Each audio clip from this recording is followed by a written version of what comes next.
اسلام کے لیے دو قسم کے مسلمان کینسر کی طرح ہیں، ایک بزدل اور دوسرا منافق۔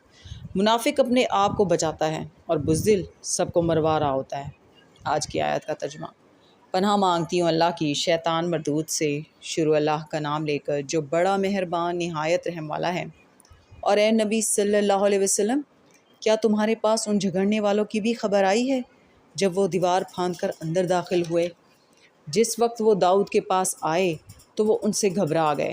انہوں نے کہا کہ خوف نہ کیجیے، ہم دونوں کا ایک مقدمہ ہے کہ ہم میں سے ایک نے دوسرے پر زیادتی کی ہے، تو آپ ہم میں انصاف سے فیصلہ کر دیجیے اور بے انصافی نہ کیجیے گا اور ہم کو سیدھا رستہ دکھا دیجیے۔ بات یہ ہے کہ یہ میرا بھائی ہے، اس کے ہاں 99 دمبیاں ہیں اور میرے پاس ایک دمبی ہے۔ یہ کہتا ہے کہ یہ بھی میرے حوالے کر دے اور گفتگو میں مجھ پر حاوی ہو رہا ہے۔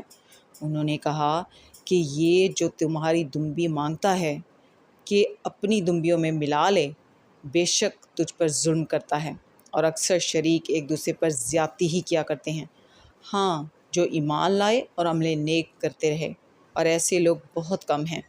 اور داؤد نے خیال کیا کہ اس واقعے سے ہم نے ان کو آزمایا ہے، تو انہوں نے اپنے پروردگار سے مغفرت مانگی اور جھک کر سجدے میں گر پڑے اور اللہ کی طرف رجوع کیا، تو ہم نے ان کو بخش دیا، اور بے شک ان کے لیے ہمارے یہاں قرب اور عمدہ مقام ہے۔ صدق اللہ العظیم۔